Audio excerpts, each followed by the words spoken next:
Coming up on 2020 on ID, American Sniper, a blockbuster at the box office. I'm ready to come home, baby. About a real-life American hero, Chris Kyle. He survived the most dangerous war zones, only to be killed on home soil at the hands of a fellow veteran. Somebody would shoot them in the back. He didn't have any chance. Now, the hero we didn't know. The sniper's wife, the American wife, Taya Kyle, reluctantly drawn into the spotlight. It's like my life lately has been the volume turned up all the way. I'm here. Your family is here. Your children have no father. I love to serve my country. Behind the public persona, Taya invites Robin Roberts into her very private world. We always felt like it was one of the best places on earth, honestly. It's so serene. It is. On an emotional drive into the North Texas hill country, winding over creek beds, through prairies of blooming bluebonnets, miles of range bounded by barbed wire. A journey back to the darkest days in her love story with her husband. And it's horrible what happened, period, but in such a beautiful, peaceful area. And to the scene of the crime that shocked America, the gun range where Chris Kyle lost his life. As a way of comforting myself, in some ways, I just thought, well, at least it was maybe peaceful, and you didn't see it coming. A brave Taya Kyle about to confront the ghost of an unimaginable loss. You ready to do this? Good. A story of love, war, and renewal. Welcome to 2020 on ID. I'm John Quinones. Millions are familiar with the story of Chris Kyle, the Navy SEAL who struggled to balance a fierce commitment to comrades in Iraq with his duties as a family man at home. But no one knows that story better than Taya Kyle, the wife who fought her own battle to hold their marriage together, only to see her happiness shattered when Chris was murdered by another veteran of the Iraq War. Taya wrote an unflinching account of their marriage in her book, American Wife. And in 2015, she shared her story with Robin Roberts, from intimate family moments to the place where her husband lost his life, to her commitment to keeping Chris's legacy alive. It is a story of unbreakable love. This is American Sniper Chris Kyle as you've never seen him. Not in a Hollywood movie, but in a home movie. One of many his wife Taya Kyle is sharing exclusively tonight with 2020. You may not like everything, but it's for a reason. Faith was very important to Chris, too. Yes. The blessing of a new child. It's scenes like these that inspired Taya to write her book, American Wife, where she tells her story of love and loss with Chris.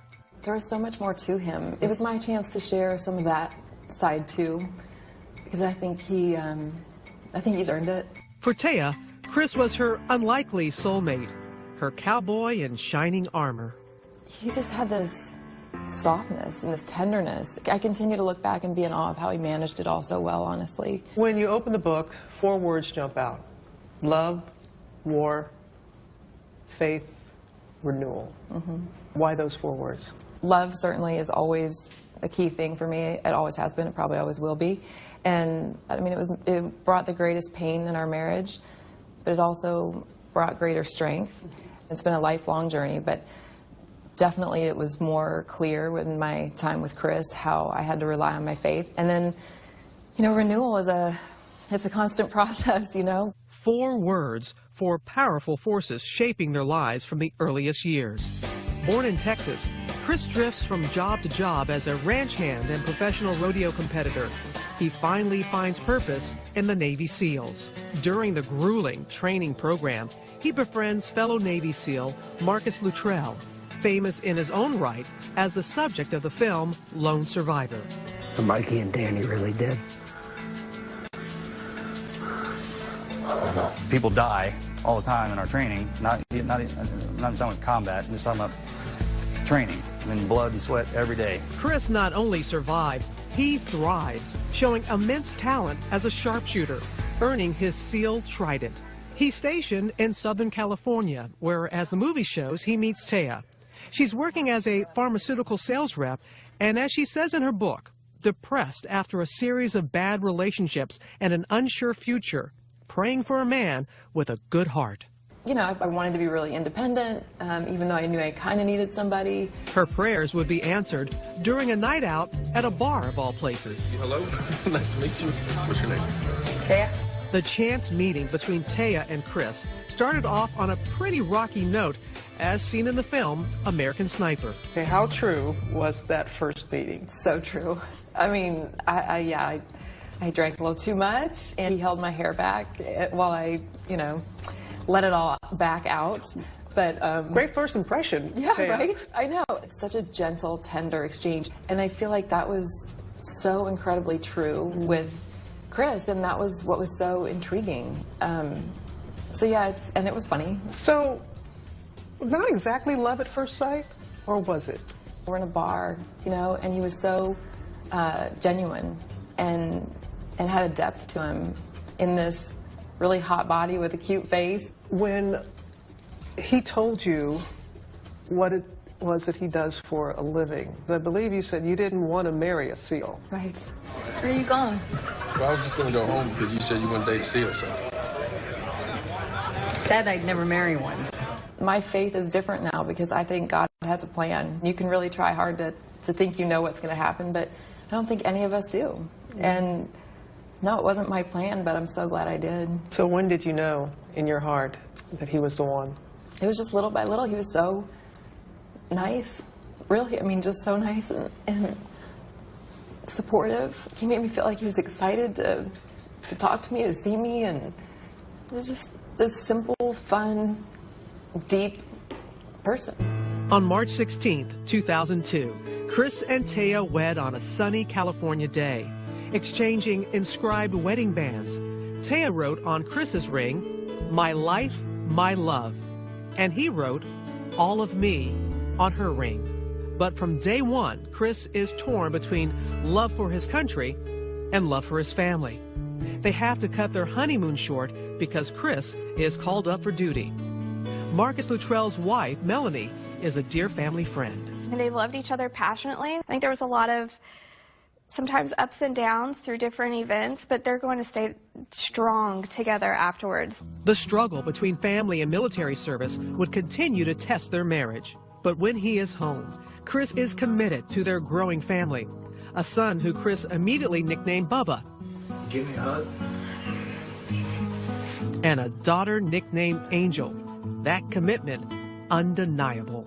It's these stolen moments that Taya treasures most. What kind of father was he? Amazing. Truly, I truly don't think there's a better example of what a father should be than him. I can barely think of a day. You know, there may have been less than 10 in our whole lives that I remember him not laughing with those kids, no matter what kind of day he had. And then he held them to a high standard. You know, he expected them to look him in his eye and be polite and have good manners and do what they're told.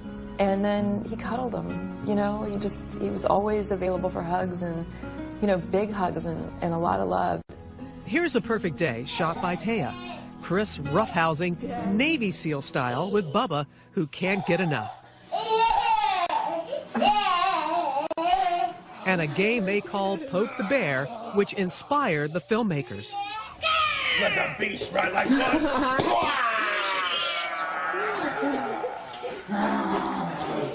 Taya's camera captures more than the fun times. She also records poignant, reflective moments like this. Listen closely as Chris talks to his son Bubba the night before his third deployment. Come here, Bubba.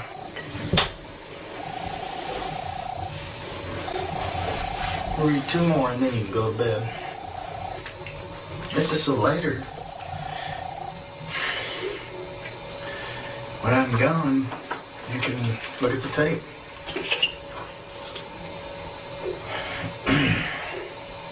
I know when he said, "when I'm gone," he was referring to deployment. But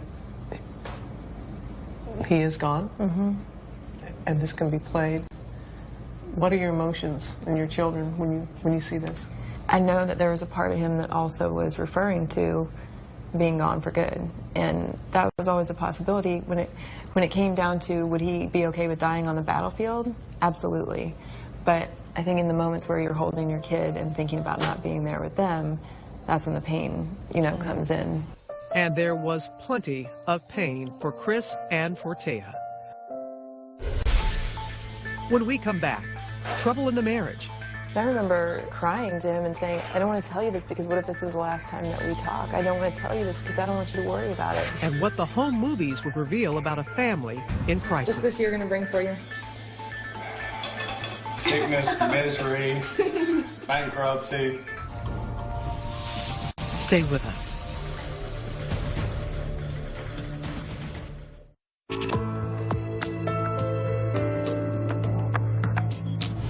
Despite having doubts about ever marrying a Navy SEAL, Taya Kyle fell hard for her husband, Chris.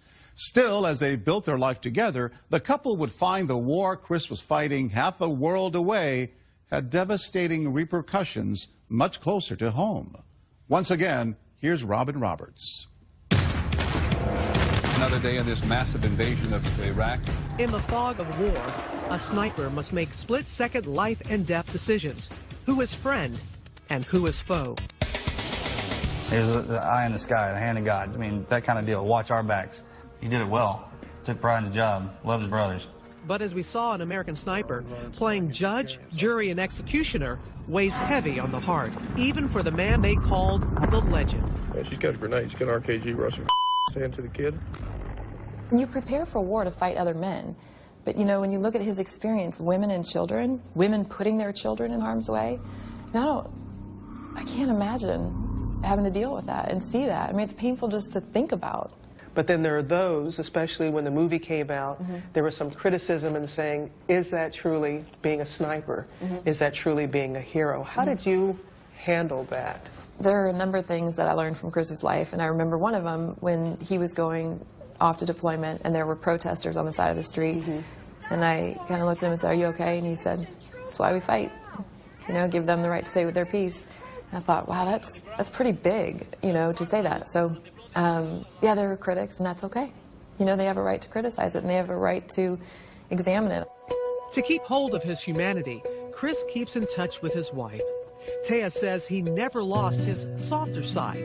It came out in his emails. He thought you were sexy. I know. Oh, I love how he would end. Yeah. Hey, sexy. And just, what was that, to read that again and to know that he made you feel that way and that he thought that way of you. That's one thing any person can do in their relationship is remind the other person that they find them attractive and, beautiful in their worst moments. And he did that. But emails alone aren't enough to keep a marriage healthy. Chris chooses to re-enlist. That means he will spend more time in Iraq with his band of brothers than at home with his family. This video is taken shortly after Angel is born. The moment is so touching, but also bittersweet as Taya holds her infant. Chris is preparing to ship out for the 4th time. And you were angry at him that he went back, weren't you? Yeah, I was. Simultaneously angry and thinking, I love him so much, but you also know, how are you supposed to be mad at somebody who's serving their country and putting their life on the line every day? Taya, juggling 2 children and the constant anxiety of a wartime military spouse, is nearing her breaking point. I remember crying to him and saying, I don't want to tell you this. I don't want to tell you this because what if this is the last time that we talk? I don't want to tell you this because I don't want you to worry about it. Screenwriter Jason Hall got close to Chris and Taya while writing the movie American Sniper. I think the challenging part for her was, why is he choosing this over me and over us? By the end of Chris's 4th tour, Taya is no longer willing to share her husband with Uncle Sam. You kind of put your foot down and saying, it's either us or the SEALs. It wasn't just for me, and it wasn't just for the kids. This is a guy who would go until there was nothing left, and I felt like he was kind of on the precipice of not having much left. Finally, after 1,000 days in Iraq, Chris is home for good. The kids are happy to have Dad back, and so is Taya. Daddy's being super dad. He's putting together your Rip Rider, and you just got it. But this video doesn't tell the whole story. Chris is struggling to return to civilian life, a mission as tough as any he's faced. In what ways did it change Chris? Did war change Chris? He had the sleepless nights. He had the high blood pressure. He had, the horrible dreams. He moves his family to Texas and starts a security business, but money is short, and the Kyles are facing bankruptcy. In this video, he can't hide his despair. So, what's this year going to bring for you? Sickness, misery, bankruptcy. Money problems aside, Chris is suffering from PTSD and shutting out Taya, even texting an ex-girlfriend. You were so brutally honest about the toll that it took on the marriage and kind of danced around the ex-girlfriend. You never really came completely open and saying, was he unfaithful or was he not? How close did you all come to not making it as a couple? We came really close a number of times. Chris couldn't tell Taya about everything, but he could write down his war experience with the same unflinching accuracy he'd used to aim his sniper's rifle. There was a part of him that had to just throw his crap on the table and stand and be accountable for it and hide from it. The unexpected blessing of Chris's book, The American Sniper, was all the people at the book signings and after his death who have said that they felt so blessed to have that perspective because they could relate to it. And it wasn't all military families either. I mean, there were athletes who could relate to it and spouses who could relate to it. The book is a bestseller. Hollywood comes calling.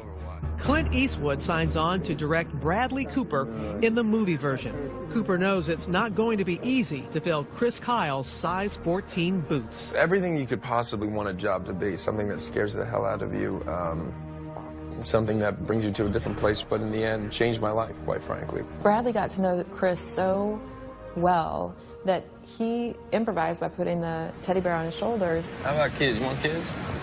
Yeah, someday. And that just goes to show how much Bradley really got in the heart and mind of Chris. You like country music? Only when I'm depressed. And what about seeing herself on the big screen, played by Sienna Miller? And did you feel that Sienna was able to portray you the way you wanted to be portrayed? I spend a lot of time not talking about that because it's me and I'm more interested in talking about, Chris or the military, this and that. But I thought it's almost ironic because the military wives often get ignored. And here I'm doing the same thing to her performance because I think she did a phenomenal job. I mean, not only did she do a great job with the accent, but man, when she was crying on film, I don't think we'll be here when you get back. It was making me hurt. American Sniper hits a bullseye at the box office, making over $300 million in the U.S., over $500 million worldwide, and receiving 6 Oscar nominations. The love story of Chris and Taya Kyle seemed destined for a Hollywood ending. But when I meet Taya for the first time on the Oscars red carpet, Chris is already gone. What do you think, though, he would think? All the nominations, Best Picture, $300 million at the box office. I know. You know what? He would be absolutely blown away, and he would be as usual happening for couples who are healing with this movie. When we come back, the story of what happens after the movie's ominous fade to black. 911, and my brother just came by here. He told me that he's committed a murder. And Tay and I make that emotional visit to the place where she lost her husband. And I just needed to be with him, I just wanted to be with him. Stay with us.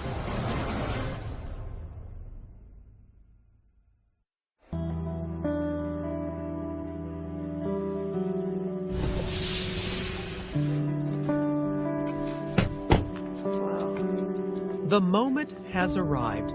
Taya Kyle is finally ready to return with us to the place where Chris was taken from her. When you return here, is it hallowed ground? Is it haunted ground? Is it? I don't know. It's something that's confusing. Yeah. And it's almost unthinkable that somebody would do that right here. Standing here, Taya is brought back to the day everything changed. February 2nd, 2013. We just had our normal routine, kids' sports. It's nearly 3 years after Chris left Iraq, and his war is finally over. Now a best-selling author, he not only has the means to support his family, he has conquered his demons. Here is the family, happy on vacation at the Grand Canyon. Here's Daddy. Home at last, in body and mind.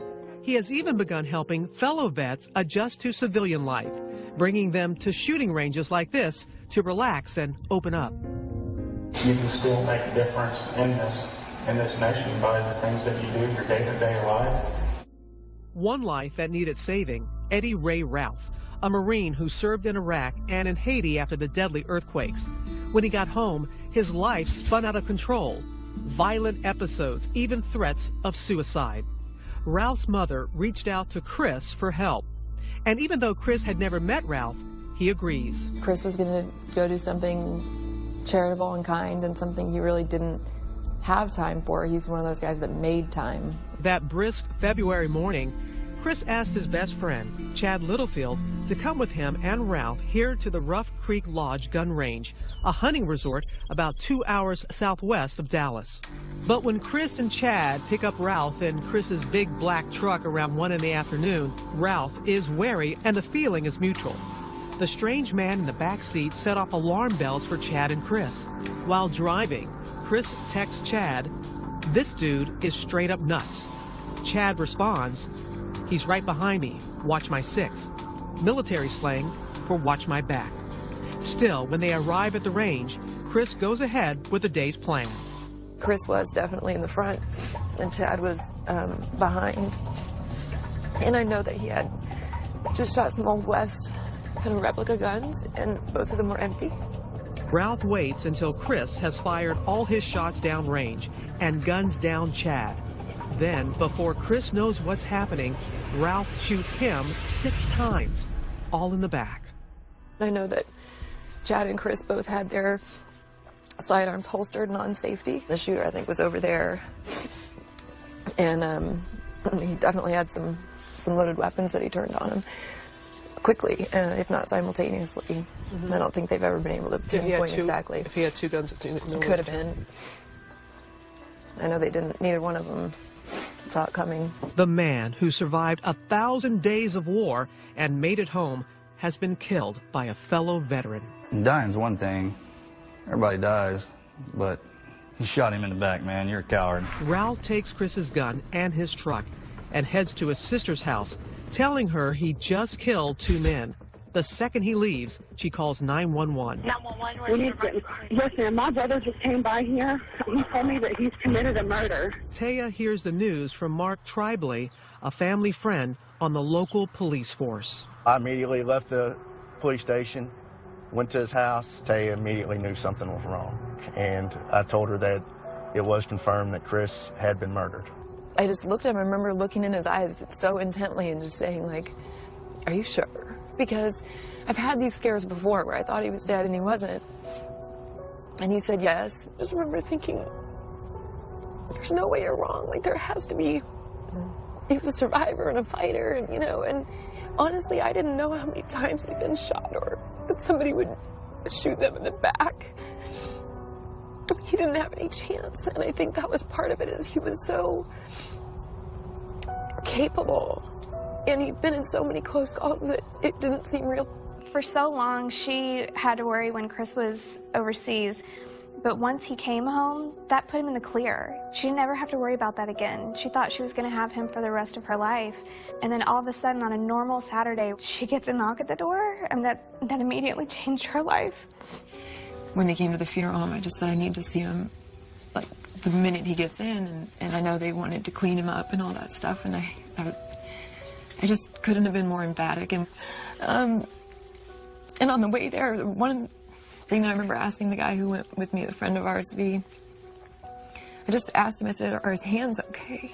And I said, "It's fine if they're not, I just want to be prepared." And he said, "No, I think they're okay." And I just wanted to hold his hand, you know? And even if it had been shot up, I still was going to hold his hand, but I just wanted to know before I went in. And people were concerned, you know, like, "Are you going to be okay going in?" And I said, "Yeah, going in isn't going to be the problem. You know, getting me out of there is going to be the problem." And it turned out it was. That was the hardest part. How were you able to tell your children about what happened to Chris? It was one of the hardest things I've ever had to do. And I remember thinking, you know, maybe I'll take them outside so they don't have the memory of getting this news in the house. I just told them something really bad had happened and that Daddy got hurt. And my daughter looked at me and she said, "Is he dead?" And then I just, you know, shook my head, and then just the sound from her chest and her stomach, that guttural cry came from is she was thinking that couldn't possibly be true. It's very hard to understand. They had the same questions we all have. Why would he do that? You know, why would somebody do that to Daddy? Police tracked down Chris's truck within hours. This video shows police ordering Ralph to exit. Eddie! Turn it off, Eddie! Then, unexpectedly, Ralph takes off, leading police on a high-speed chase through residential neighborhoods. At one point, police ram the truck. Eventually, Ralph surrenders. He is arrested and charged with the first-degree murder of Chris Kyle and Chad Littlefield. 9 days later, a rainy, gray day in Dallas. Thousands file into AT&T Stadium, home of Chris's beloved Dallas Cowboys, to pay their respects to a fallen American hero. I stand before you, a broken woman, but I am now and always will be the wife of a man who is a warrior both on and off the battlefield. Chris Kyle's funeral procession to the Texas State Cemetery, providing the movie's poignant final moments. The pictures taken from real life, like these unforgettable images captured by ABC stations KVUE and WFAA. The drive to Austin, to the cemetery. It was 200 miles of people lined in the streets and on every overpass, and bagpipers, and people stopped on the other side of the freeway. I mean, it was that feeling of patriotism and acceptance, and that goes right in line with Chris's life. Taya still has mixed feelings about this place, where her husband spent so much time. For him to lose his life in that manner has to just, he must look to the heavens. Are you kidding me? Yeah. I mean, he didn't even have a bullet in his gun. Right. Didn't even have a chance. Right. And I guess when I try to comfort myself, I think if God had gone to Chris and said, "Hey, if I can take your life, I'll inspire a lot of people. Are you willing?" I feel like he probably would have said yes, you know? To be here where it actually happened, because it makes me want to just pay my respects and say thank you to your husband. Really. Thank you. When we come back, Chris Kyle's accused killer gets his day in court. This matter filed State of Texas versus Eddie Ray Ralph. His defense of insanity. The ones in the sky are the ones that fly, you know what I mean? And Taya's reaction. I wanted to come out of my seat like, you don't have a right. Stay with us.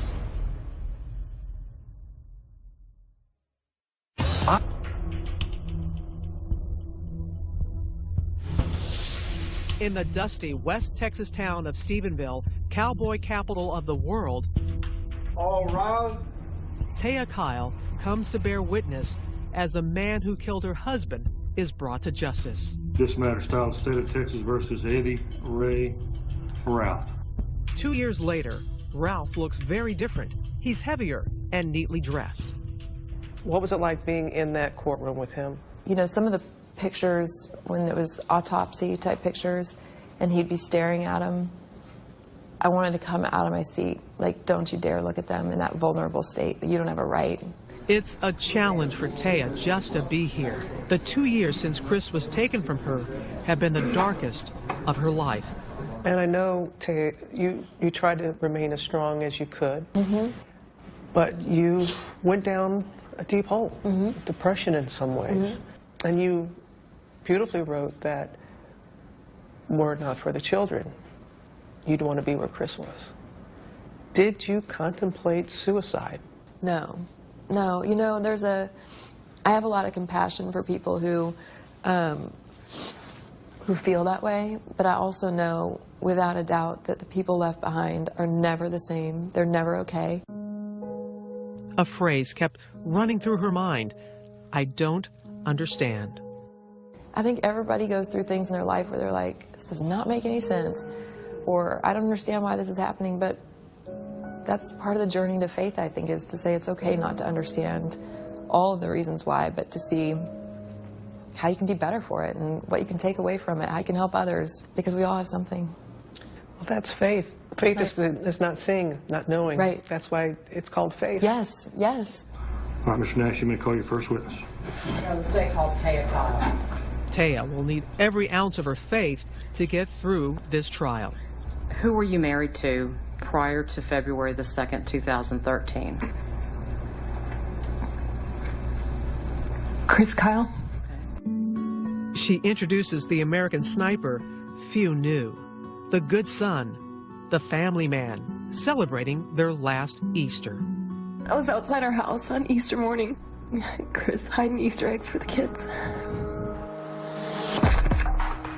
The state's case, crime scene photos, x-rays of fatal bullets, a recreation of the shooting. We have to have the shooter in position. Sitting right there. No doubt, Ralph did it. He didn't just want Chad dead. He wanted Chad dead, dead, dead, dead, dead, dead. And he wanted the same for Eddie Ray Ralph's defense. Psychosis, delusion, schizophrenia. He was crazy. Not guilty by reason of insanity.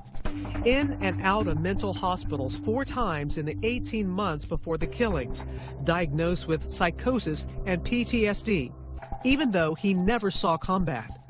Doctors prescribed half a dozen or more medications. Your Honor, I offer State's Exhibit 331. He certainly seems to be acting strangely when police interview him the night he was arrested. The ones in the sky are the ones that fly, you know what I mean? The pigs in the world. Schizophrenia. Dr. Mitchell Dunn says Ralph was schizophrenic with delusions of cannibals and strange creatures. You know what I mean? The pigs. He began to think that both Mr. Kyle and Mr. Littlefield were some type of pig assassins. He was acting in self-defense to kill them before they killed him. Ralph's lawyers say Veterans Administration doctors should have kept him in the hospital. Did the VA fail here? You know, I think there are a lot of issues with the VA. I really do. In this situation, though, you know, this guy manipulated every time he got in trouble. He used some sort of excuse. But the prosecution says maybe Ralph just wanted to be the man who shot Chris Kyle. If you kill somebody known as the American Sniper, it might make you feel important. Yes, that's possible. It is time for The jury heads on in their ears. this defendant gunned down 2 men in cold blood, shooting them in the back in our county. Find him guilty. Jurors deliberate together, pray together, and then decide. The way he carried out these murders and then in his actions afterwards. The reloading of the gun, the taking the truck. He ran from the police. He may have had some mental issues, but I don't think it rose to the level of that he didn't know what he was doing was wrong. I've been advised the jury has reached a verdict in this matter. Is this correct? Mr. Ralph, if you'll please stand. We, the jury, find the defendant Eddie Ray Ralph guilty of the felony offense of capital murder as charged. The sentence is automatic, life without parole. When we come back, can Taya ever forgive? It's a struggle at times. Right. I mean, that he took something. And she considers the possibility of new love. But you even said, Taya, that you heard Chris saying he wants you to allow yourself to find another love. When we come back.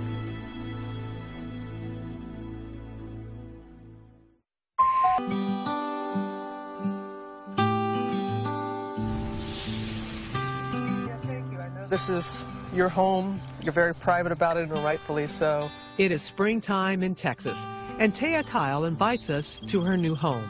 So are you at peace here? It is peaceful, and I feel like it's a real blessing that I can wake up in the morning and, you can hear the birds chirping and the trees. The trial seems far away, but her feelings about the man who took her husband's life are ever present.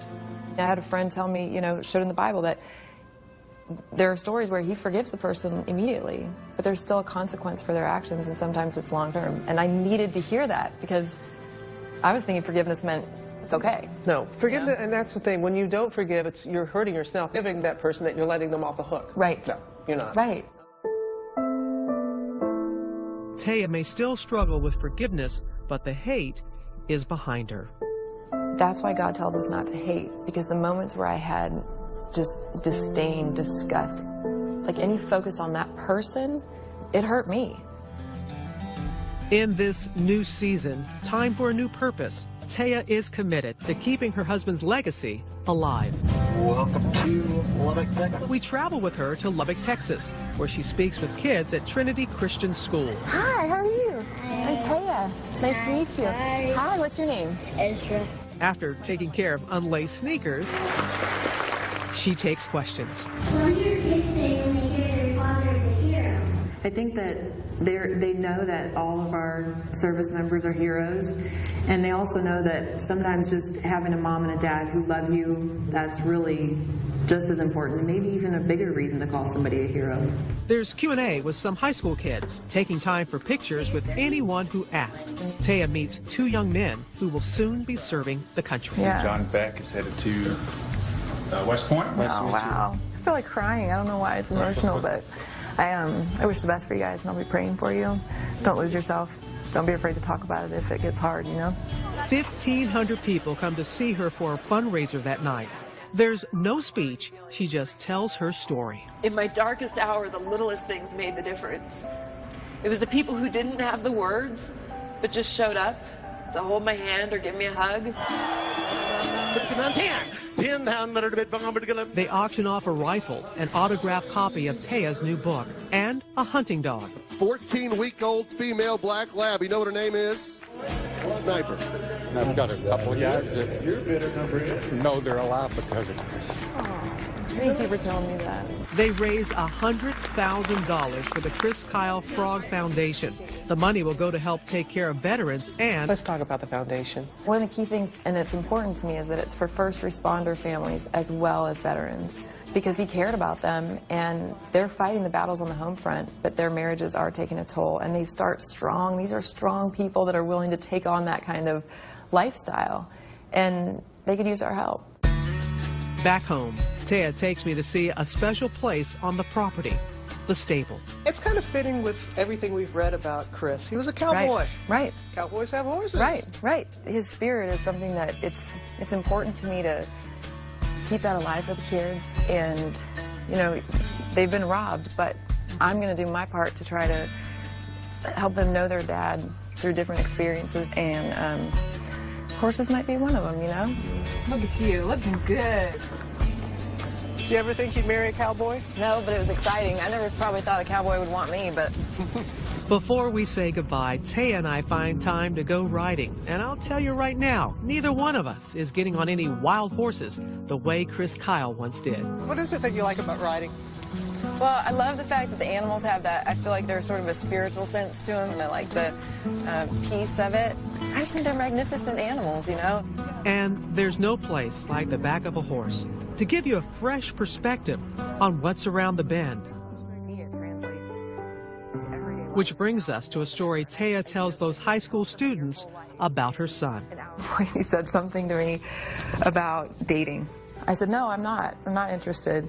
And he goes, okay, good. And I said, you want Mama to die a lonely old shrew? And he goes, yeah. I'll love you. I know no one can replace Chris, but I do hope that she finds love with someone. Taya writes in her book about a big decision. She says she took off her wedding ring and moved it to her right hand. So we were in for a bit of a surprise when we sat down to talk. I've been trying to look at things, which, you know, because you talked about switching hands with the ring. So it's back on the left. It's back on the left. The wedding band is back on her left hand, right where Chris Kyle put it 13 years ago. So why is it back on the left? I knew it. I know, I just couldn't do it. I just, you know, I kept it on the right for quite a while. But you even said, Taya, that you heard Chris saying He wants you to be able to allow yourself to find another love. I do believe it, and I can allow for that possibility that the love I have for Chris doesn't have to change. It's just not what I wanted, you know? 2 steps forward, 1 step back. But she'll get there, with Chris still at his family's side. You wrote about how you and really your daughter, she talks to her daddy. Yeah. He talks to her. Yes. Yeah. It's so incredible. And, you know, everybody can have their own beliefs on it, and I feel like sometimes you have to experience something yourself to really buy into it. But it's one of those things where it really doesn't matter, I guess, what anybody else thinks, because she has a relationship there, and my son does too, in a different way. And they'll find their way, and it may ebb and flow, but they will never, ever have any doubt that they were loved and that they're still, you know, being watched out for in some capacity by him, if it's through me or if it's by him. No matter what the future holds for Taya Kyle, she'll never forget, as her favorite Randy Travis song put it, the man who whispered her name. I heard a night bird call to its name. Hey, when I heard you whisper my name. You said that song captures what Chris was all about. How so? It's just this quiet presence of somebody who knows you as somebody that saves you. And he did save me. I still heard you whisper my name. As of 2016, Taya Kyle says her time is spent primarily with her family, but she does continue to share her story of hope and perseverance through speaking engagements and her work with the Chris Kyle Frog Foundation. One event, she reports, raised more than $500,000. I'm John Quinones. Please join us next time for another edition of 2020 on ID.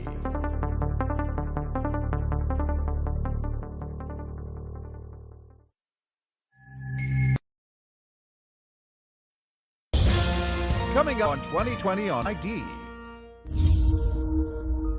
A small town. Everybody knows everybody. Everybody's in everybody's business. A deadly feud. It's delusion, it's depravity. And a whole lot of lonely. A sheltered young woman with a little girl's voice, living her life on Facebook. She was really good behind a keyboard, as long as she didn't have to do it face to face. But when online friendships unravel... I was a bad person. I was horrible. I went through a whole lot.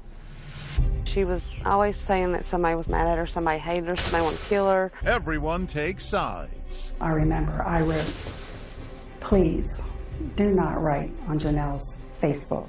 I beg you, please don't do this." The cauldron is boiling amongst these players, all egging each other on. Then... Honey, I know your name was bad. Oh, my God. 2 people murdered. There's no trust on either one of them. They're white. They're kids. It was a precision execution, in and out, happened very quickly. Facebook defriending that led to murder. And a bizarre tale begins to unfold. What a tangled web we weave when first we practice to deceive. Stashes of arms. We had rifles, shotguns, semis. Secret recordings. You got rid of everything as balloon, didn't you? And a secret agent in their midst. Is the CIA here? CIA? It appeared that there was some type of conspiracy here. They kept referring to a guy named Chris. Taps on a keyboard lead to murderous mind games. You know, she may be operating on a 4th grade level, but she's got a PhD in manipulation. Hashtag Unfriended. Welcome to 2020 on ID. I'm John Quinones. The story you're about to see is as old as time. It's about unrequited love, rage, and revenge. But it also has a frightening modern twist, because much of the bullying and threats that fueled this tragedy played out online. And then there was the shadowy figure cloaked in emails. Who was he? And was he the one pushing someone to commit murder? As Matt Gutman first reported in 2015, it all took place in a tiny town just 3 square miles. To talk to someone there, all you really had to do was just walk down the street. Drive up the winding mountain roads of northeast Tennessee and you'll find breathtaking views, stunning scenery. They don't call it Mountain City for nothing. Everybody knows everybody. Everybody's related by blood or marriage to everybody else. They all go to the same churches. The sign at the city limits would like to suggest this is a congenial community of 2,500 with its arms wide open. The sign welcoming people to Mountain City says a friendly hometown. Friendly to you? No. Why not? Because I wasn't born and raised here. I didn't grow up here. People here do not like outsiders. Janelle Potter could have used a good friend. Plagued with debilitating health problems since she was little, she's now a loner who spends most of her time inside this shuttered ranch house, under the watchful eyes of parents Buddy and Barbara Potter. What kind of person is she? Good-natured, sweet person. She's not an angry person. Naive, young, innocent? Yes, very naive. She's young in her mind, more young than her age, I think. And although she doesn't sound like it, Janelle is 30 years old. She looks good, right? Her room is filled with stuffed animals that stand in as friends. She doesn't work, doesn't drive, and she confides in us she's never been with a man. What were the rules? Don't be out past, 12 o'clock at night. No smoking, no drinking, no partying, stuff like that. They are a God-fearing and gun-loving family. Even when they garden, they pack heat. Mom, Barbara, had a job with Hewlett-Packard, and Dad, Marvin Potter, better known as Buddy, was a former Marine who served in Vietnam rescuing POWs. And later, he says, he served with the CIA. Sounds like Rambo. I just saw him as a gentle giant. But age has taken its toll. Both are now disabled, Buddy even on an oxygen tank. But Janelle's life support becomes social media. So because you didn't drive, that's one of the reasons that your social world became the computer. Yes. I had a lot of family pictures on there, random pictures of sceneries, dogs. Selfies? Any selfies? Selfies. Did your parents have access to your Facebook page? Did they monitor it? Yes. A woman in your late 20s and your parents have access to your Facebook page? Well. But a simple trip to the pharmacy would be a turning point in Janelle's life. Employee Tracy Greenwell remembers the day she first met Janelle. When she first came in, what did she look like? Sweet and innocent. I mean... She's got the big blue eyes, right? Mm-hmm. The sweetest thing you'd ever think you'd see. Tracy takes it upon herself to befriend the social misfit Janelle. We felt sorry for Janelle. She older, kind of sick and stuff. She gave me her phone number, and I started calling her. I would go out with her to the mall, to her house and out to eat. They even got her to rappel. These are pictures of the new Fast Friends at Backbone Rock, a local landmark. Sitting next to a scared Janelle is Tracy's brother, Billy Payne, a jokester who likes the outdoors. Did you ever get the impression that maybe she liked Billy? That's what everybody says. She fell in love with Bill, but I still don't see it like that. Instead, Tracy tried pairing Janelle up with someone else, introducing her to Jamie Curd, an older man who's pretty handy with computers, the kind of guy who likes to wear shades indoors. Well, Jamie was sort of rough looking, greasy, and she was neat. So why did you think to set up Jamie and Janelle? Jamie didn't have a girlfriend, and she really didn't have a boyfriend. I mean, they didn't look like they'd go together by no means. Janelle and Jamie became an unlikely item, hiding their relationship from her strict parents. He's at the Potter house from time to time, supposedly to fix the family's PC. But behind her parents' back, Janelle and Jamie would steal time and a few kisses together, snapping these secret romantic selfies. You and Jamie got pretty serious at one point. Yes. He gave you a cell phone so that you guys could talk without your parents being on the phone. Yes. How often would you talk? Every day. For long periods? For an hour, 2 hours at a time. Now, take note of Jamie Curd and all that clandestine canoodling, because you're going to hear a lot more about him a little bit later. But even while she's with Jamie, Janelle is still secretly pining away for that outdoorsman she met, Billy Payne. And right around that time, something sinister is happening with her online relationships. She's being relentlessly cyberbullied. Appalling, anonymous comments begin appearing on her Facebook page. What kinds of things were people saying about you? Just that I was a bad person, I was horrible, threatened to get raped. Must have been pretty scary. Yes. I remember I wrote, "Please do not write on Janelle's Facebook." I begged him, please don't do this. And Janelle thinks she knows who it is, pointing the finger directly at one of her so-called Facebook friends, Billie Jean Hayworth. What was her relationship like with Billie Jean? Oh, she hated her. From the get-go? Mm-hmm. She'd call her all kinds of bad names. But we didn't know, I mean, she wouldn't never say Janelle. It was always somebody else.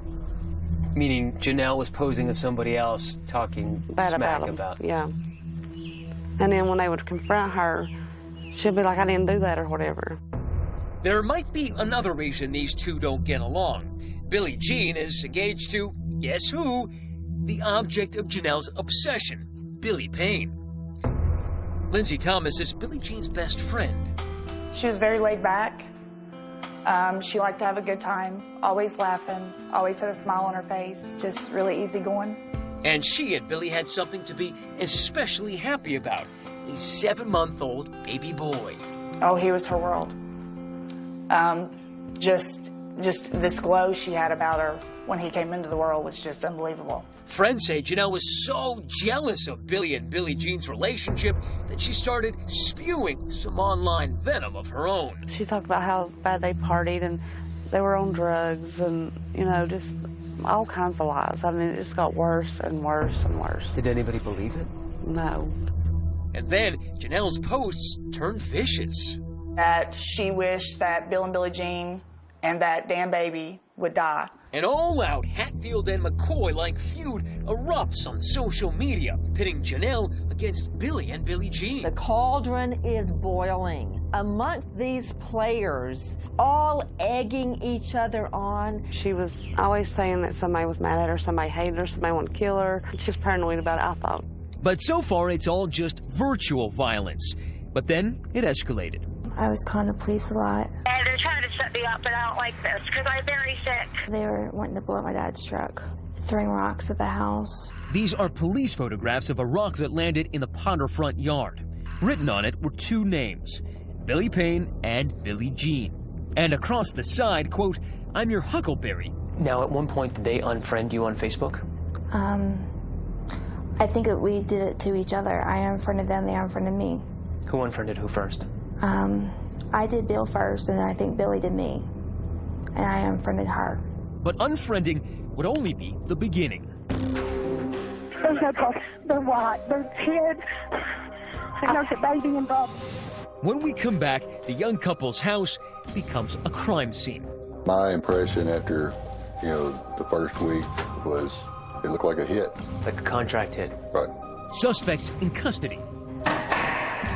And an investigation that leads all the way to the CIA. It's so incredible. The story is simply unfathomable. Stay with us.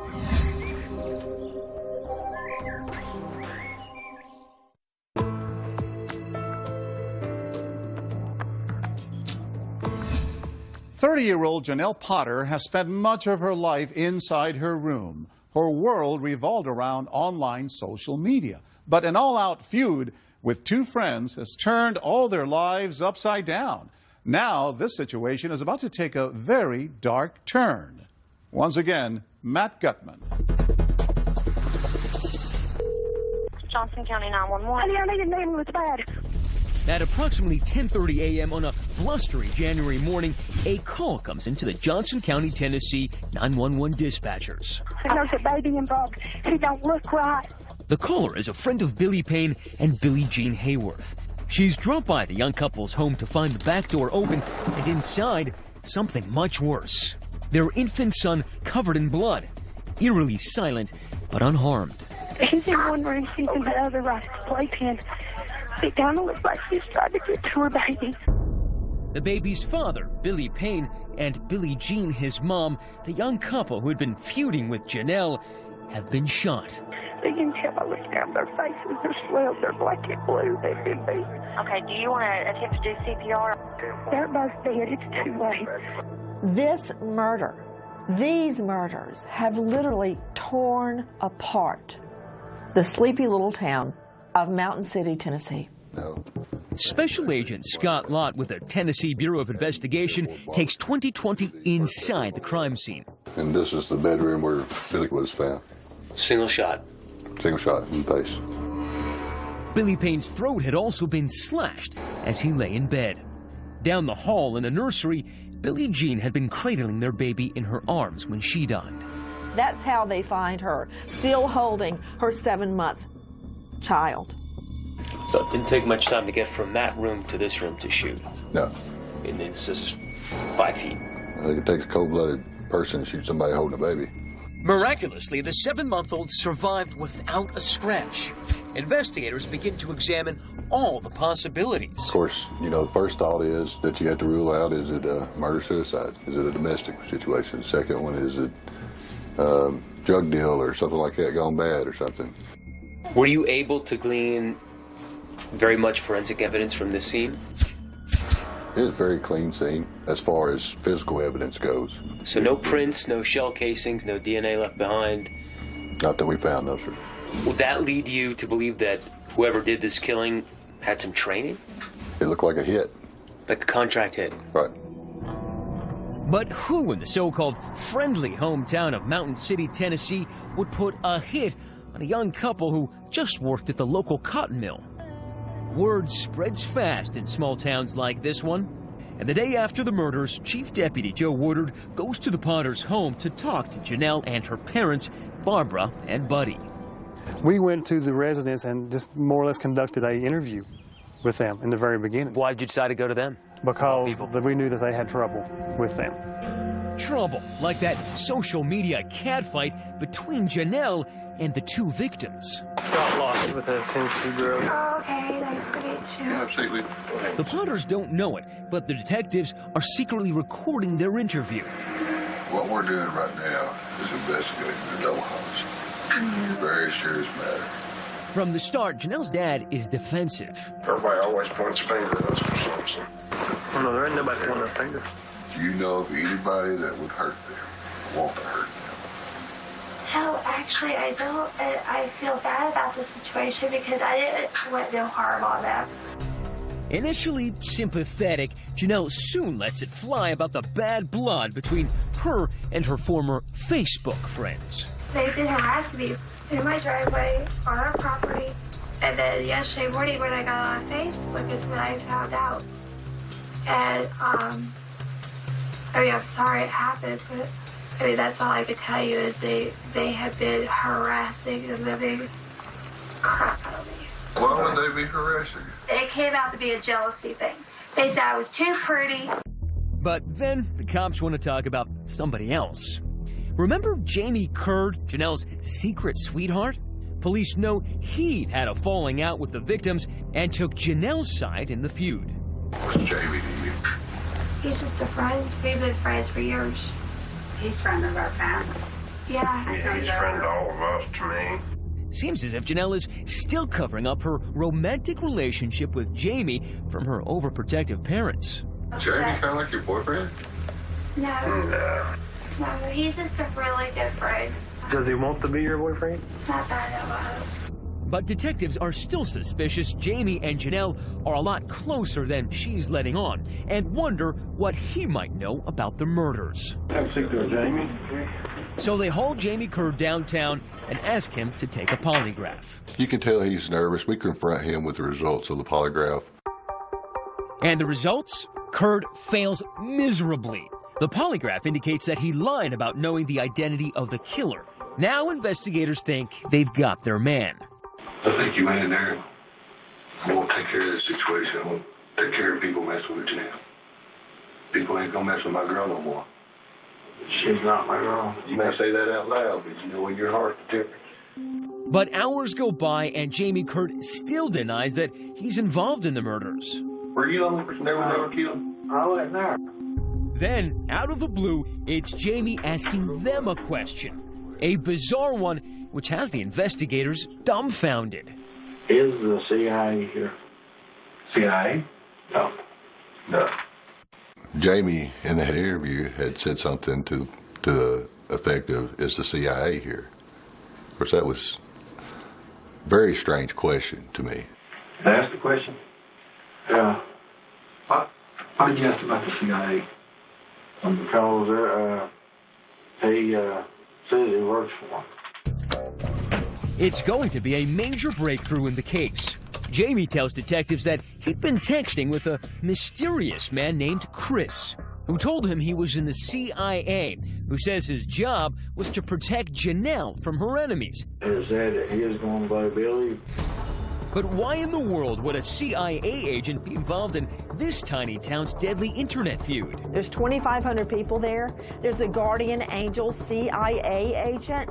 I smell a rat. And when we come back, I'm not going to tell you I did something I didn't do. Why has Janelle's disabled father suddenly become a suspect? I said, you would never, ever consider hurting someone over this, would you?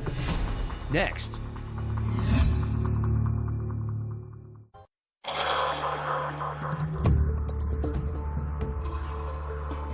Have a seat there, Jamie. It's 10 p.m. at the Johnson County Sheriff's Office, a department so small that the chief deputy's office doubles as an interrogation room. Jamie Curd has been in the hot seat for nearly 6 hours, interrogated about the double murder of a young couple that allegedly bullied his girlfriend, Janelle. Let's tell you what's going to make you feel better when you tell us the truth. After a bizarre exchange with detectives about Jamie being in touch with someone supposedly in the CIA, Jamie's about to drop a bombshell, pointing a finger at someone much closer to home. Who shot? He who? Buddy? Yes. Jamie's just named Buddy Potter, Janelle's overprotective father, as the killer. Buddy, the senior citizen former Marine who needs a 6-pack of oxygen just to breathe, he's not exactly your central casting assassin. Buddy Potter, because he has so many ailments. He's very ill. He's on an oxygen tank, for Pete's sake. No way could he ever pull this off. In an attempt to save his own skin, Jamie agrees to help police snare Buddy. With detectives recording the conversation, Jamie calls his accomplice. It's a trap to get a confession on tape. Well, they're pointing fingers. Oh, gee, Merry Christmas. You got rid of everything as from Bill, didn't you? Uh-huh. Okay. That makes me feel a lot better. Yeah. It wasn't exactly a smoking gun, but it was enough for detectives to move in and arrest Janelle's father, Buddy, in a pre-dawn raid. Gun-loving Buddy was almost always gun-toting, so police were on high alert. We knew he had a weapon. And at one point, we thought he made a gesture to us. What kind of gesture? Show me. Like he's going to do like this, and we grabbed his arm. And was he in fact armed? He was. Now it's Buddy's turn to answer some tough questions. You know why you're here, right? Yeah, I'm assuming. Okay, why do you think you're here? That somebody's told you I'm the one who killed somebody. Initially, his body language, you could tell he wasn't being truthful with us. Here's the thing, we're not looking at you helping us. We want you to help yourself.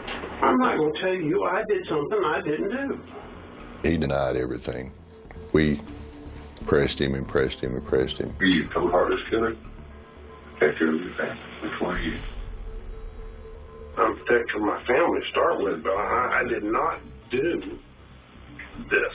Detective Lott then employs a tried-and-true interrogation tactic. Let the suspect implicate someone else. I think Jamie talked you into it. I think Jamie is secretly in love with Janelle. Okay? No. This is his way of proving to Buddy that I can take care of her, I can protect her. Now, that wouldn't have proved to me that thing.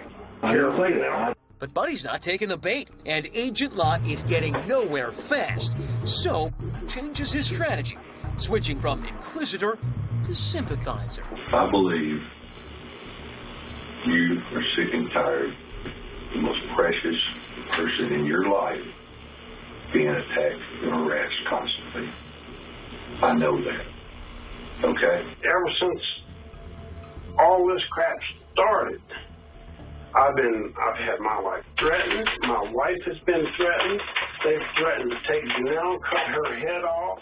Agent Lott's tactic works, and they're able to drill down to his motive. When you hear people plotting to catch your daughter in a restroom and murder her, they wanted to rape her because she's a virgin, and just so much. Finally, after an exhaustive 4 hours, a broken Buddy breaks down. He's crying. My question, I got it right now. Janelle bothered me what you did.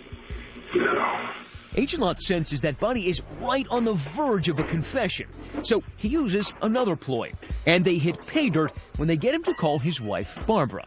We let him make a phone call to Barbara. Barbara. Yeah.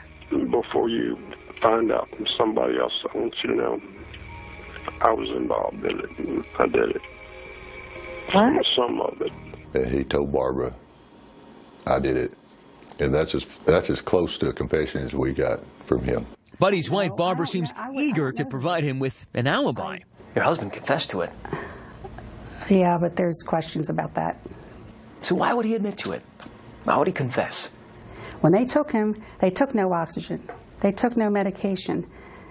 And they interviewed him for hours. And when his oxygen gets low, he says things that don't make sense or are incorrect. You need to just say, you're not guilty, you're not guilty. But police think they've got a pretty good case, and now they're out to build it. They execute a search warrant on the Potter house. So did you notice anything odd in the house or anything unusual? Whenever the investigators went downstairs, there was a lot of firearms. We had rifles, shotguns, I mean, it's just one of those. An arsenal? An arsenal, basically, yes. How downstairs. Many? I would say probably close to maybe 60 different guns. 60? And it wasn't just in the basement. Guns in the corner of the bedroom, guns inside the dresser drawer, and guns under the mattress. There's even an ammo belt draped around his oxygen tank. They had guns out the yin-yang. It's pretty overwhelming. Looks like Buddy's taken his right to bear arms to an extreme. Yep, that's an AK-47 you're looking at. And there were knives, too, all around the house, even hanging from the antlers on the wall. But there was more. We even found pictures of the victims that were in the living room. You found pictures of the victims in the living room? Yes, we sure did. Was this some sort of mourning thing that they were trying to mourn for the victims? No, I don't think so. No, it certainly wasn't. These were Facebook pictures of Billie Jean and her friends. Was anything written on them? I think one of the pictures, I believe one of them had like bitch on it. Which is kind of an odd thing to find after someone has been murdered in their house holding their baby. Exactly. And something else you may notice, all the pictures appear to be ripped in half. The cops caught Janelle's mother red-handed trying to destroy evidence. Then all of a sudden she ripped it in half. And I stopped her and I said, give me those pieces of paper. In total, authorities seized 51 items from the Potter house, including the family computer Janelle spent most of her time on. And when they impound Buddy's truck, look what they find. 3 enormous bags stuffed with shredded documents. We took those shredded documents. One of our agents spent a month of her life taping those back together. That agent meticulously reconstructed more than 100 pages that turned out to be emails, the lines from the shredder still visible. The emails are between the Potters and a shadowy figure named Chris, who was warning them that the murder victims had been plotting to kill Janelle. It appeared that there was some type of conspiracy here. They kept referring to a guy named Chris, that's supposedly a CIA operative or something. Who is Chris? The stunning revelation about his identity and his jaw-dropping relationship to Janelle. Next.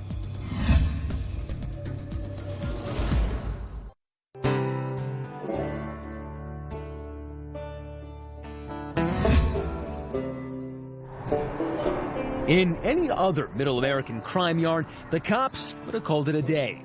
They've got 2 suspects in custody, Janelle's father, Buddy, and her boyfriend, Jamie, for gunning down Billy Payne and Billie Jean Hayworth. Now, both men have confessed to being involved, and both are awaiting trial. But the most unbelievable twist yet was on that Appalachian horizon. It's not really a whodunit to me, it's a why did they do it? Barbara Potter can't make sense of the fact that Buddy is behind bars. He's never been violent. Neither one of us ever broke the law. We tried to do the right thing, always. And yet, there he is at the Johnson County Jail, accused of first-degree murder. So how was such a heinous murder conducted? How would I know that?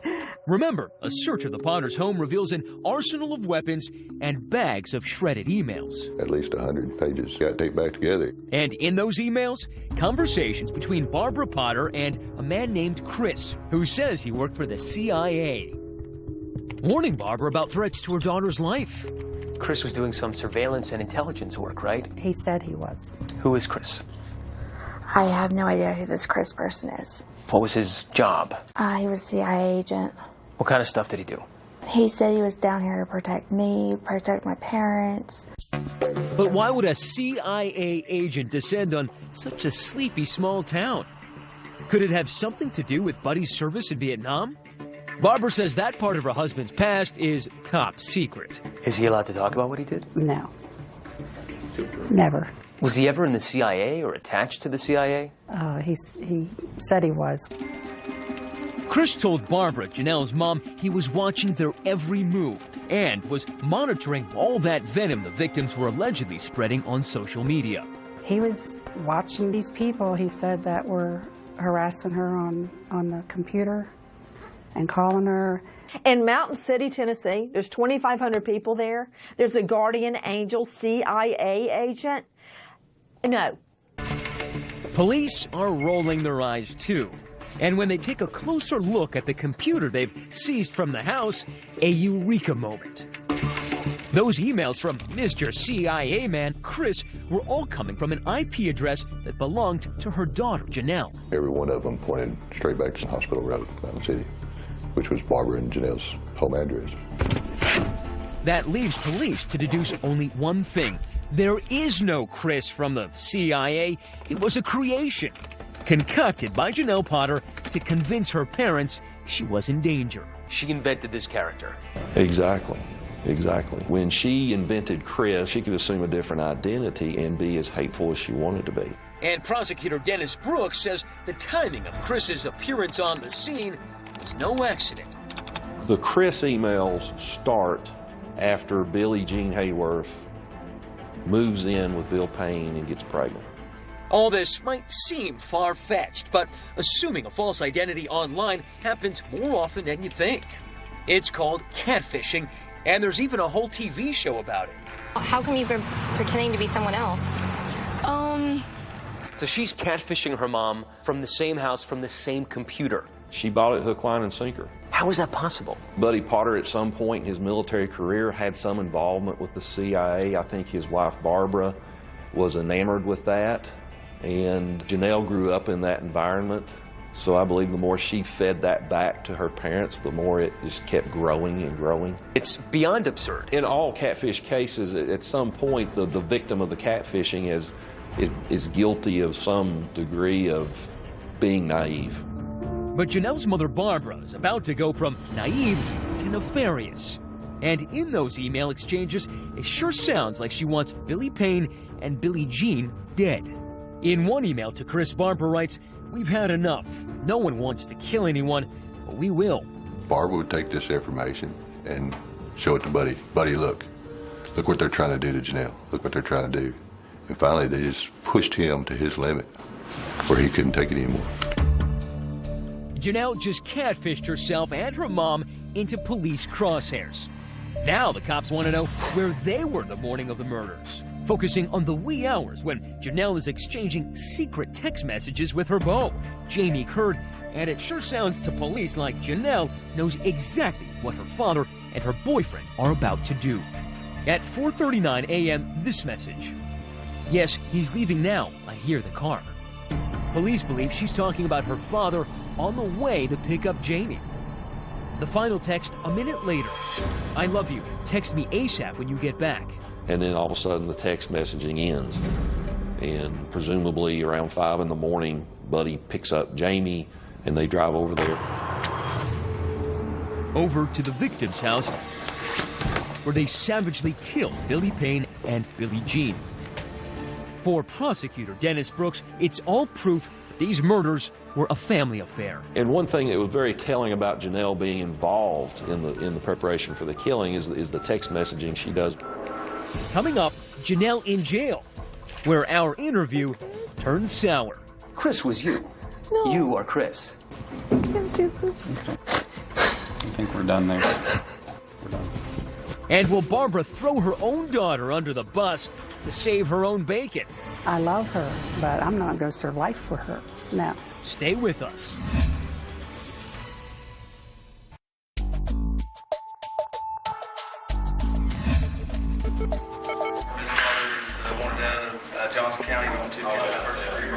The Potters got problems. The trial for a mother and daughter charged with murder started today in Jonesboro. The courtroom was filled with emotion as Barbara and Janelle Potter were arraigned.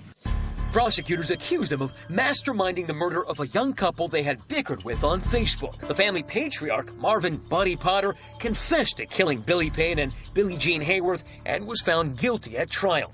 He is serving 2 life sentences. His accomplice, Jamie Curd, copped a plea deal for 25 years, but now under arrest is what's left of this dysfunctional family, Barbara Potter and her daughter Janelle. Charged first-degree murder. 3.5 years after the murders, the mother and daughter have their day in court. Through 7 days of testimony, prosecutor Dennis Brooks tries to convince the jury that Janelle was really the one who authored all those emails supposedly from Chris, catfishing her own parents and goading her father into those executions. Case in point, all that childish writing and those misspellings. R-E-S-O-N, similar throughout the documents. Ironically, it's the same argument her attorney, Cameron Hyder, makes in her defense. Janelle Potter operates on the level of an 8 or 9-year-old. Essentially saying Janelle lacks the brain power to mastermind a murder. My client is not guilty for having an overprotective father. So just because Buddy went and did something horrific doesn't mean that Janelle directed him to do it? Absolutely. She is not capable of directing anyone to commit murder. It's just not in her. A countrified cast of characters takes the stand, but one prosecution witness brought gasps to the courtroom. My name is Christopher Jaden. Chris Jaden, a handsome former high school classmate of Janelle's, one she hasn't seen in 15 years. She was, one of those kids that just very strange. But Chris must have made a much bigger impression on her, because this Chris is the person whose identity Janelle stole to catfish her family. Chris works for security, all right, just not national security. The second Chris comes in, her eyes were just drawn to him, would not leave him. As he testified, her eyes were fixed on him. Because he's the real thing and he's a good-looking guy. She apparently thought Billy Payne was too, which is why if she couldn't have him, said the prosecutor, nobody could. Janelle Potter had a crush or some kind of good feelings toward Bill Payne. A biblical crush on him, an epic crush on him. And when he moved on with Billie Jean Hayworth and they had a child, that was it. She went berserk. They would talk about the baby Tyler. They would call him that damn baby. That baby needs to die. No one talks that way about an infant, other than a woman, perhaps, who is jealous that that's not her infant. But the prosecutors have a problem. Their evidence is entirely circumstantial. There is nothing directly linking Barbara and Janelle to the crime scene. But can they link them to the convicted murderer, Buddy? If he's not subjected to Barbara Potter as his wife, Janelle Potter as his daughter, is he ever going to be in that kind of situation? He ended up being exactly what he said he was, a contract killer. Yeah. Killing on assignment. He did do that, on their wishes. Even if a jury believes they are involved with this, do they take that leap and call it first-degree murder? But the jury jumped in with both feet. We, the jury, find the defendant, Barbara Mae Potter, guilty of first-degree murder. We, the jury, find the defendant, Janelle L. Potter, guilty of first-degree murder. A Washington County, Tennessee jury convicted the pair of first-degree murder in the deaths of Billy Payne Jr. and Billie Jean Hayworth back in 2012. For the families of the victims, an emotional scene. A lot of relief right now. I'm glad that this is finally getting over and that maybe we can let Billy and Billie Jean rest now. And it's amazing to me that these murders were carried out without Janelle Potter ever pulling the trigger herself. Janelle and Barbara got exactly what they took away from Billy Payne and Billie Jean Hayworth: life behind bars. Shortly after their conviction, I meet up with the Big House bunkmates. They chose not to testify at the trial, but we put the questions to Barbara and Janelle that they didn't have to answer in court. Why did you write to Chris that you wanted them dead? I didn't. Yeah, you did, from these emails. Well, you can believe those emails if you want. So who wrote this? 1, How would I 2, know? 3, I might have 4, started an email 5, that got changed. 6, well, you can do what 7, you want. I'm telling you. 8, 9, 10, 11-page email. 11 pages. Mm-hmm. That's a long email. And you write, "I will kill if I have to." Not just hurt, but kill. That's not me. That is not me, because I'm not that kind of person. I'm not evil. But probably the most revealing email isn't one Barbara exchanged with Chris, but rather one she sent to herself. A link to a Billy Graham article on forgiveness and murder. A couple weeks before the murders, you had searched, "Can God forgive a murderer?" No, I didn't. That's didn't? not me. No, I did not. I don't want anybody murdered. I did not do that. Maybe Janelle? I don't know. I would hope not. Do you think if you passed that you'd go to heaven? Yes, definitely. And with a clean conscience. I could die right now, and I would feel good about it. I would go. I love my daughter. I love my husband. But I would not sit here and lie for them. You wouldn't take a hit for your daughter? No, not me. I love her, but I'm not going to serve life for her. No. Apparently, there is a limit to this mother's love, but what's not in short supply in this family are lies. Can God forgive your mother? I'm sure. What about you? I didn't murder anyone. You don't have any responsibility for the murder of Billy Payne, Billie Jean? No. None? No. No, but you hated them after I time didn't again and hate again. them, I just disliked them. You hated them enough to tell your father that they were really torturing you. And you must have hated them if what you say is true, that they were harassing you time after time again and again. Them, I just disliked them. I wanted to quit. I wanted the harassment to stop. I went through a lot with them, but I never wished them dead. I never wanted them dead. Janelle begins to cry. Is it real? Or is it just another move in her game of master manipulation? Chris was you. No. You are Chris. You invented him like you invented other characters. No, I didn't. You didn't? No. Just happened to be from your email, from your computer, with your fingertips. No. It was from your IP address, from your email address. I don't think we're going to get into that. She said everything no, leads back to Chris. Chris apparently created this scenario. She stated she's not Chris, and that's what she maintains. Do you feel like you had any responsibility in doing this to him?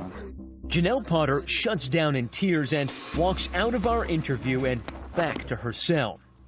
The family that just a month before the murders spent Christmas posing for photos together, now taking a very different kind of snapshot. Does it make you feel any better? Yeah, I mean, I'm glad. I want them to pay for what they done. I think that Janelle and Barbara are where they need to be. I think they deserve every bit of what they've got. The tiny town of Mountain City has gone back to its daily routines, but many people question whether the heart of this story is not about social media, but about something far more timeless. At the root of this case, Janelle Potter was like a lot of adolescent girls who aren't fitting in a community. It turns into an anger. That's what it boils down to. It wasn't defriending on Facebook. It was a jealousy issue. It's somebody with too much time on their hands. As of 2016, Janelle, Barbara, and Buddy Potter are all appealing their convictions. Mother and daughter are serving their time in the same Tennessee prison. Both will be eligible for parole in the year 2073, when Janelle would be 91 years old. I'm John Quinones. Please join us next time for another edition of 2020 on ID.